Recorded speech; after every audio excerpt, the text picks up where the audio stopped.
बनता है तो दो बातें उसको गिराती हैं, भय या प्रलोभन। जो भय से भी नहीं लड़खड़ाता, प्रलोभन से भी नहीं रुकता, उसमें 33 भागवतिक सद्गुण प्रकाशित हो जाते हैं। पहला, अहिंसा। मन वचन कर्म से भी कभी वो किसी की हिंसा नहीं करेगा, न मन से, न वचन से, न कर्म से। धर्म का अलग अलग उपदेश है, स्थान, व्यक्ति, योग्यता, अधिकार के अनुसार। अहिंसा हमारे लिए है, हम निवृत्ति मार्ग के हैं। आप एक वीर योद्धा हैं राष्ट्र रक्षा के लिए, तो आपके लिए कठोरता चाहिए हृदय में। यदि आप दयालुता धारण करेंगे तो हमारा राष्ट्र संकट में पड़ जाएगा। आपके लिए माला चलाना नहीं, आपके लिए गोली चलाना भजन है। आप अपने धर्म से युक्त रहिए। अर्जुन जी कह रहे मैं सन्यास लेकर भिक्षा मांगकर खा लूंगा, युद्ध नहीं करूंगा। भगवान कह रहे गलत, पर धर्मो भयावहा, स्वधर्म का पालन कर, इस समय नहीं भय को प्राप्त हो जाएगा। ये परमार्थ के पथ पर जो भगवत प्राप्ति के मार्ग में चला है, जिसको भगवान ने ये मार्ग दिया है, उसके लिए पहला सद्गुण अहिंसा। मन से, वचन से, कर्म से किसी की हिंसा नहीं करना। हिंसा और अहिंसा का निर्णय स्थान, अवसर, धर्म की स्थिति के अनुसार दिया जाता है, ना कि सार्वभौम। सार्वभौम अहिंसा का सिद्धांत नहीं चलेगा। हमारे धर्म का नाश करने आ रहा, हम अहिंसा व्रत लेकर बैठे, हमारी मर्यादा, हमारे राष्ट्र, हमारे धर्म का नाश करने जा रहा है, तो इस समय हिंसा ही अहिंसा से बढ़कर के भी है। ये समझना होगा। इसलिए बहुत विवेक परमार्थ में चाहिए। जो निवृत्ति परक साधक हैं, उनके हृदय में अहिंसा धर्म का प्रादुर्भाव होता है, और अहिंसा धर्म भी अपना रूप अलग धारण करता है। जैसे वेन राजा ने भगवान के विरुद्ध आचरणों की स्थापना करनी चाहिए, तो संतों ने जो अहिंसा व्रत के परम पुजारी, उन्होंने उसकी हिंसा कर दी, क्योंकि उस समय हिंसा ही सबसे बड़ा धर्म है। और उसके शरीर से फिर मत कर भगवान पृथु को प्रकट किया। ये बड़ा सूक्ष्म विषय, धर्म बड़ा सूक्ष्म विषय है। दूसरा, सत्य। मन से जो सोचा गया, वाणी से वही बोला गया, आचरण में वही किया गया, उसे सत्यवादी कहते हैं। सत्य वचन में जरूर होना चाहिए। तीसरा, आस्तेय, चोरी ना करना, कभी भी किसी की चोरी ना करना, ये भगवान के भक्त में आ जाता है। चौथा, ब्रह्मचर्य। अगर गृहस्थ है तो संयम के अनुसार ब्रह्मचर्य, एक नियत समय के अनुसार ब्रह्मचर्य। विरक्त है तो आजीवन अखंड ब्रह्मचर्य, ये लक्षण प्रकट हो जाता है। पांचवा, अपैशुन, कभी किसी की चुगली ना करना। ये साधक ध्यान दे, कभी किसी की चुगली ना करना। कैसे? तुम सुना उसने ऐसा ऐसा ऐसा आग लगा दी, फिर उसकी बात तुम्हें सुना, जिसकी बात थी वो तो ऐसा कह रहा है, दोनों को भिड़ा दिया, मुस्कुरा के चल दिया, तो तुमको ऐसी जगह भिड़ाया जाएगा जहां मुस्कुरा ही नहीं पाओगे, क्योंकि वो देख रहा है, तीसरा कोई देख रहा है, वो ऐसी जगह भिड़ाएगा कि तुम्हारी महीनों की मुस्कुराहट गायब हो जाएगी। होश में नहीं, किसी की भी चर्चा नहीं करनी। इनकी बात उनसे कहना, उनकी बात उनसे कहना, इसे चुगली कहते हैं। शास्त्रीय भाषा में अपैशुन नहीं करना, ये हृदय को मलिन कर देता है। किसी की वार्ता नहीं। कभी श्री जी की वार्ता चार खड़े होके करो, बोधनता परस्परम, लाडली जी का ऐसा स्वभाव, ऐसे सुंदर, ऐसे, तो छाती ठंडी हो जाए। कभी श्री जी की चर्चा नहीं सुनते। आपस में जब दो मिलेंगे तो चर्चा होगी, तो प्रपंच की होगी। वो साधक नहीं, प्रपंची कहा जाता है। अरे जैसी हरिवंश प्रपंच बंच सब ये काल ब्याल को खायो, यह जिये जान श्याम श्यामा पद कमल संग सिरनायो।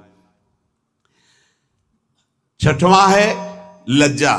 लज्जा कहते पाप कर्म करने में बहुत संकुचित हो जाना, नहीं, मन से ही घृणा हो जाए, नहीं नहीं नहीं, हमें नहीं चाहिए, हम प्रभु के मार्ग के पथिक हैं। सातवां, अमानिता। ये लक्षण उदय होते हैं। मान की बिल्कुल चाह न रह जाना, और ये बहुत खतरनाक है, बहुत खतरनाक। सबसे पहला लक्षण है ब्रह्मबोध महापुरुष का मान रहित होना। निर्मान अमोहा जित संग दोषा। मान सबही मान प्रद आप अमानी, मान कभी स्वीकार नहीं करना चाहिए।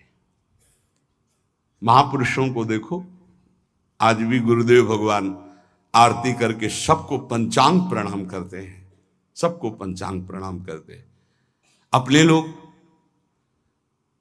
गुरु जी आचार्य चरण सर्वान वस्तु तया निरीक्ष परम स्वाराध्य बुद्धिर मम क्वाहम तुच्छा परम अधमा। आचार्य चरण क्या कह रहे? क्वाहम तुच्छा परम अधमा। सबको प्रणाम कर रहे हैं, गुरुदेव सबको प्रणाम कर रहे हैं, तो हमको शिक्षा लेनी चाहिए।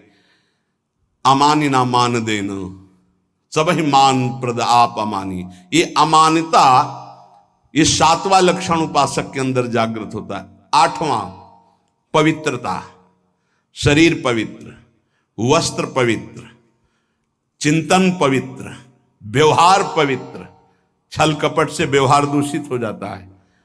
अरे बहुत बहुत, अगर आप भगवत मार्ग में, तो कभी ऐसा मत करना, क्योंकि जिससे कर रहे हो और आप उसके बीच में ईश्वर विराजमान है, उसी की आराधना के मार्ग में तो चले हो।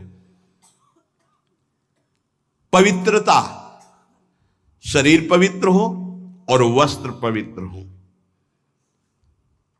ये आपका लोक शंका, मल त्याग आदि बहुत सावधानी से पवित्रता का निर्वाह करोगे तो शरीर राग का नाश हो जाएगा। ध्यान रखना, जितना पवित्र हो कोई, उतने शरीर राग का नाश होगा। ये उल्टा लक्षण है। शरीर को पवित्र रखना, शरीर राग का नाश। शरीर को अपवित्र रखना, अत्यंत ममता आसक्ति शरीर से हो जाएगी। देखो, इसीलिए अत्यंत ममता आसक्ति शरीर से है। 9वां संतोष। जैसी परिस्थिति प्रभु ने दी उसमें राजी रहना। जोई जोई प्यारो करे सोई मोहि भावे। कोई चाह ना रखना, ये संतोष धन है। इसी से सारी कामनाएं नष्ट हो जाती हैं। बिन संतोष न काम न साही, और अछत काम सुख सपन्यों नाही। बिना संतोष के कामनाओं का नाश नहीं होता। तो उपासक के हृदय में संतोष आ जाता है, जैसा प्रभु ने दिया। आज सब्जी भी नहीं है, प्रभु की बड़ी कृपा है, रोटी अकेले पा ली। आज रोटी भी नहीं है, जल से काम चला लिया। किसी संत से किसी ने पूछा कि प्रसाद पाया, तो उन्होंने कहा नहीं, माधुकरी नहीं मिली। फिर क्या पाया? बोले पा लिया है। क्या पाया? बोले भूख को पा लिया है। आज प्रभु की इच्छा है से भूख को पा लिया है। संतोष, काहू सो कछु न चाहोगो, संतोष। 10वां तितिक्षा, महान सहनशील। दूसरे के कटु वचन, शरीर की पीड़ा, ऋतुओं का प्रभाव, अंदर की जलन, संतुष्टायन के नवा। तितिक्षा, ये महान लक्षण है भगवत प्राप्ति के मार्ग के पथिक का। जरा सी बात में विक्षिप्त हो जाना, चिड़चिड़ा स्वभाव कर लेना, नाना प्रकार की असत वृत्तियों में दौड़ जाना, ये साधक का स्वभाव नहीं होता। बड़े से बड़े कष्ट को हंसकर सहना, बड़े से बड़ी विपरीत परिस्थिति को मुस्कुरा के सहना, ये भगवान के पार्षद का लक्षण होता है। आप भगवान के पार्षद हैं, भगवत मार्ग के पथिक, चाहे गृहस्थी हो चाहे विरक्ति। 11वां निष्कपटता। संत सरल चित जगत हित जान स्वभाव सने। संतों का स्वभाव, उनका सने, उनके चित्त की स्थिति सरल होती है, कपट नहीं। निष्कपटता उनके हृदय में जागृत हो जाती है। 12वां संत संग में अत्यंत गाढ़ प्रेम आसक्ति, ये पैदा हो जाए भगवत कृपा पात्र के अंदर। 12वां संत संग, सत्संग, भागम भाग मच जाएगा। कैसे मैं सत्संग में आगे बैठूं जिससे मैं वक्ता के मुखारविंद पर चातक की तरह दृष्टि रख करके उनके वाक्यों का पान स्वाति की बूंद की तरह करूं। सच्चे श्रोता का लक्षण, मैं भाग कर जाऊं और उनको देखता रहूं और उनके वाक्य जो निकल रहे हैं उनका पान करूं श्रवणेन्द्रिय के द्वारा। 13वां संत सेवा की भूख, ये प्रकट हो जाती। पक्का मैं साधु हूं ऐसा नहीं रहता, यही रहता है, भगवान कब ऐसी कृपा करेंगे कि संत सेवा हो जाए। एक साधक कह रहे थे कि जब संत सेवा होती है, उनके दर्शन सेवा का अवसर मिलता है, तो ऐसा लगता है कि ये कभी बंद ना हो और जीवन भर मुझे साधु सेवा मिलती रहे। बहुत अच्छा लगा कि हम लोग जब उनकी सेवा में खड़े होते तो एक अलौकिक आनंद मिलता है। संत सेवा की भूख जग जाना। बड़े भावुक जन होते हैं, बड़े भावुक जन होते हैं। इससे बहुत बड़ा प्रभाव पड़ता है, बहुत बड़ा हृदय में प्रभाव पड़ता है। एक संत थे जो कभी सेवा स्वीकार नहीं करते थे, तो बाहर उस समय शौच जाने को होता था, तो जहां वो बाहर शौच जाते थे, तो एक भगत थे, वो कभी शिष्य नहीं बनाते थे संत। तो कैसे सेवा करें, कहीं कुटिया में सेवा को तो अवसर ही नहीं था, तो जब शौच हो जाते तो शौच को गड्ढा खोद करके ऊपर से रथ से पाट देते। तो पहले जिस एरिया में शौच जाते थे तो उनको दिखाई देती थी पड़ी, साफ साफ एकदम ऐसे, महीनों हो गया।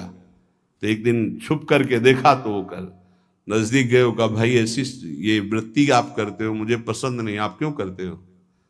उनका भगवान मुझे लगा था कि संत सेवा करना चाहिए, आप प्रगट में कोई वही उन्हीं को शिष्य बनाया और अपनी सारी आंतरिक धरोहर उनको सेवा से बहुत, पर सेवा ऐसी छुप कर या कोई जान ना पावे या उसको जलाने की चेष्टा ना हो, उससे मान सम्मान प्रियता प्राप्त करने की इच्छा ना हो, ये सेवा का भाव बड़ी कृपा से प्राप्त होता है। संदीपनी जी अपने गुरु जी की सेवा के प्रताप से ही जगत गुरु भगवान श्री कृष्ण के गुरु बनने का पद प्राप्त किया। सेवा में बड़ी सामर्थ्य है। स्वयं रघुनाथ जी गुरु सेवा संत सेवा के इतने इच्छुक कि विश्वामित्र जी की आज्ञा में रहे, उनके साथ साथ रहे, उनके चरण दबाए, उनके जिनकी आज्ञा का पालन समस्त वैदिक ब्रह्म ऋषि सिद्धांत पूर्वक करते हैं, वो प्रभु आज्ञा पालन कर रहे हैं। विश्वामित्र जी की हर कदम पर आज्ञा लेकर जा रहे हैं।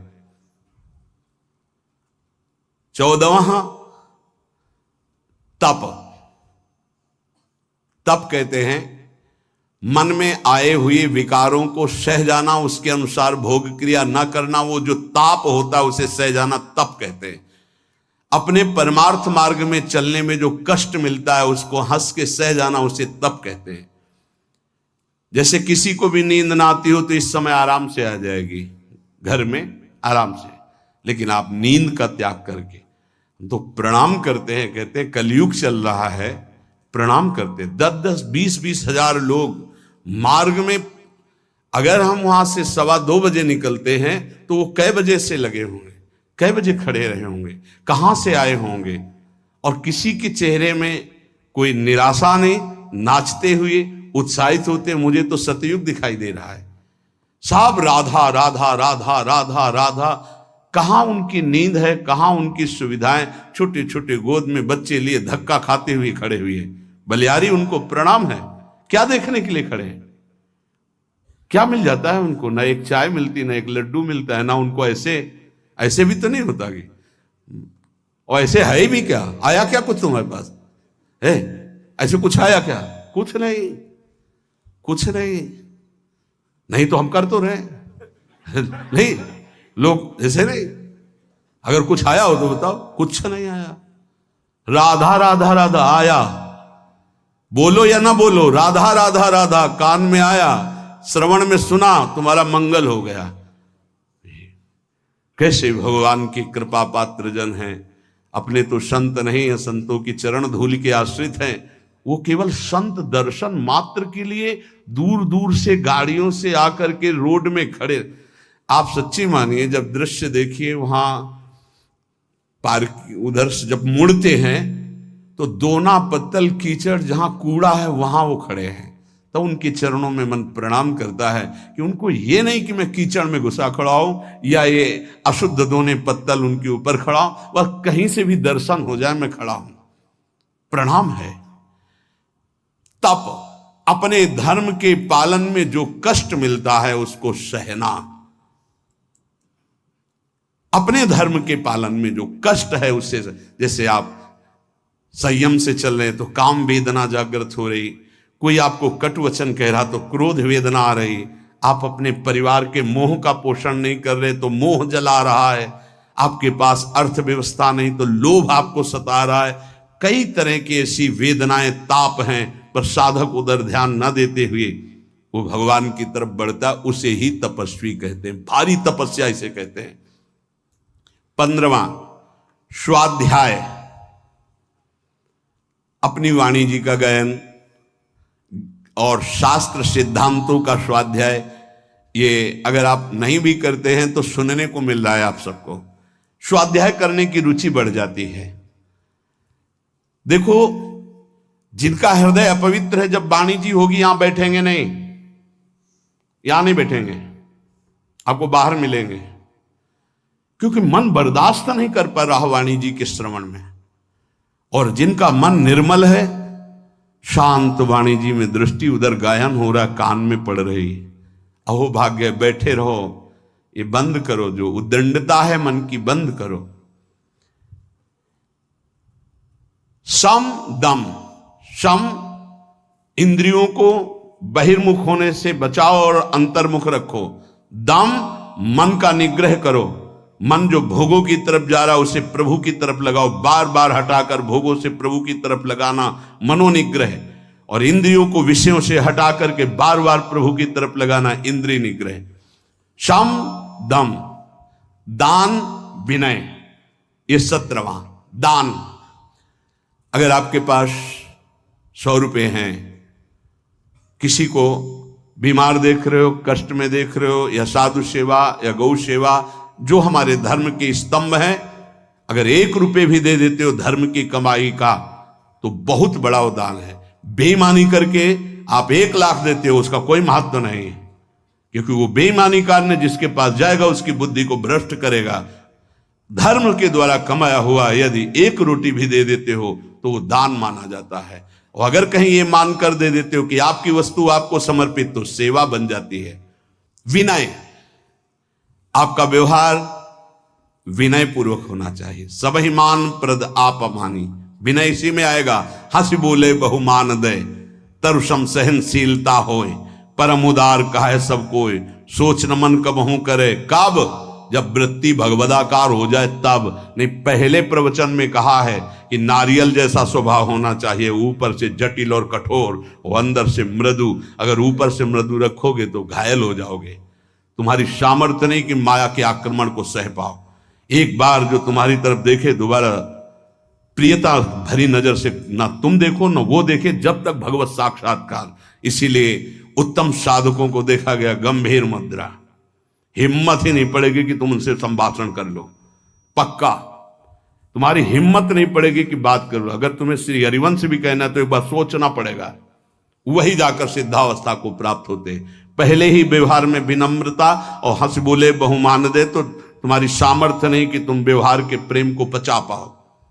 विनय। 18वां आर्जव, आर्जव कहते हैं सरलता को।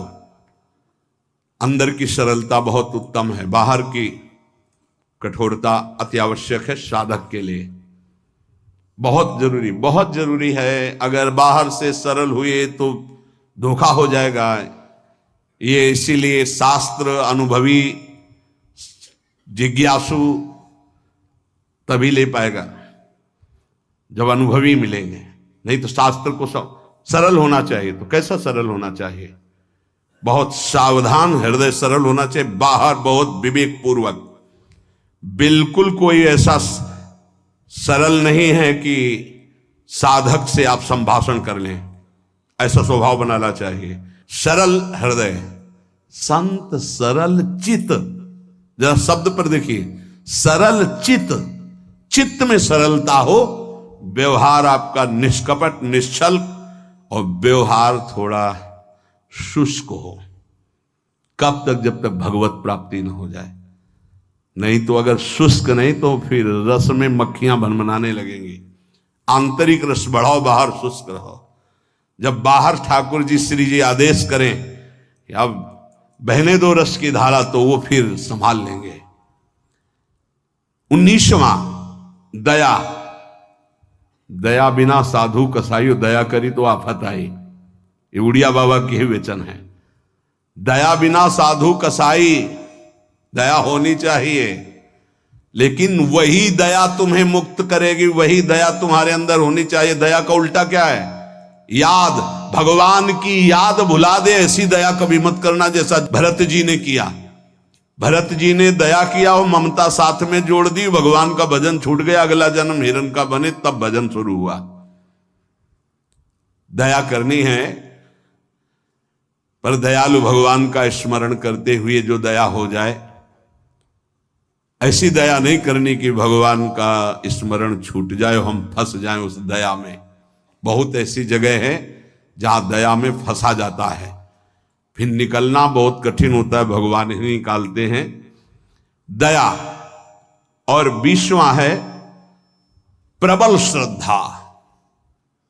एक होती श्रद्धा, हमें आप पे बहुत श्रद्धा, प्रबल श्रद्धा। किसी के कुछ भी कहने पर भी हमारी श्रद्धा में कोई फर्क नहीं है, कुछ भी। जैसे श्री बलि जी की प्रबल श्रद्धा श्री भगवान पर। गुरुदेव कह रहे हैं कि इनको 3 पग देने को कहा है, तुम्हारी सारी संपत्ति नष्ट हो जाएगी, ये तुम्हें 1 इंच जगह नहीं छोड़ेंगे। ये त्रिभुवनपति भगवान हरि हैं, वापस ले ले संकल्प, मैं कह रहा हूं। प्रबल श्रद्धा, गुरुदेव की बात नहीं मानी। और प्रबल श्रद्धा, शाप दे दिया, जा ईश्वर भ्रष्ट हो जा, फिर भी कोई भय नहीं, संकल्प किया। प्रभु ने अपना विस्तार किया, नाप लिया सब कुछ और फिर डांट लगाई। देखो प्रबल श्रद्धा। बोल 3 पग पृथ्वी दान के लिए कह रहा था, आप कहां? गुरु ने मना किया था, नहीं माना ना, बड़ा दानी बनता था। वरुण पास से बांध दिया जो प्रतिपल महान कष्ट देता है। अब बोल 3रा पग कहां पूरा करेगा? बलि जी की प्रबल श्रद्धा में कोई फर्क नहीं पड़ा। प्रहलाद जी के नाती हैं, महाभागवत प्रहलाद जी के नाती, विरोचन पुत्र महाराज बलि। उन्होंने कहा प्रभु अभी तो आपको प्रणाम भी नहीं किया, हाथ बंधे नहीं, आपको प्रणाम करता। प्रभु हम अपने वचन से पीछे नहीं हटने वाले। 3 पग कहा था, 2 पग में सब नाप लिया, उतने ही बड़े बनो जितने बड़े में मांगा था, और 3रा पग मेरे सर पे रखो और मुझे नाप लो। 2 पग में संपत्ति और 3रे पग में संपत्तिवान को भगवान बिक गए। इसे कहते हैं प्रबल श्रद्धा। गुरु ने साप दे दिया, गुरु ने मना किया, भगवान ने बांध दिया, कटाक्ष किया, पर श्रद्धा पे कोई फर्क नहीं पड़ा। इसे कहते हैं प्रबल श्रद्धा। 21वां विवेक। ये विवेक बहुत बड़ा साधक का बल होता है, ये कहीं फंसने नहीं देता, हर जगह से विवेक बचा लेता। बहुत सुंदर अस्त्र है विवेक, जो हर समय काटता रहता है। मोह, ममता, राग, काम, क्रोध, लोभ, मद, सबको काट के भगवान की प्राप्ति कराने में बहुत बड़ा हाथ है विवेक का। और ये विवेक किसी बाजार में नहीं मिलता, ये केवल साधु समागम में मिलता है। बिन सत्संग विवेक न होई, और राम कृपा बिन सुलभ न सोई। बिना सत्संग के विवेक नहीं होता, बिना राम कृपा के सत्संग नहीं प्राप्त होता। 22वां दृढ़ वैराग्य। दृढ़ वैराग्य त्याग कहते हैं। भोग सामग्री की भोगने की इच्छा है, पर भोगूंगा नहीं क्योंकि भगवत प्राप्ति करनी है, इसे त्याग कहते हैं। भोग सामग्री की भोगने की इच्छा का ही नाश हो गया है। भोग सामग्री आसपास है लेकिन नहीं, इच्छा ही नहीं है, उसका नाम वैराग्य है। दृढ़ वैराग्य, यहां से लेके ब्रह्मलोक तक के किसी भी भोग की सामर्थ्य नहीं कि उस उपासक के मन को ललचा दे, चलायमान कर दे, उसे दृढ़ वैराग्य कहते हैं। ये जागृत हो जाता है। 23वां एकांत सेवन की रुचि, अंतर्मुख। एकांत सेवन की रुचि, अंतर्मुख। बाहर के लिए कमरे की बात नहीं है, यहां कमरे में भी बैठकर आप एकांत नहीं रहेंगे यदि अंतर्मुख नहीं है। विषय चिंतन कर रहे हैं तो आप बाहर ही हैं, एकांत नहीं। एकांत अपने इष्ट के चिंतन में निरंतर लगे रहना। 24वां किसी भी तरह का कोई भी परिग्रह न रखना अपने लिए, कोई भी परिग्रह अपने लिए नहीं रखना। जिसने आज दिया है वही कल देगा, जो पूरे विश्व का भरण पोषण करता है वो इस शरीर का भी भरण पोषण करेगा। चिंता क्या करनी है, हम अपने कर्तव्य का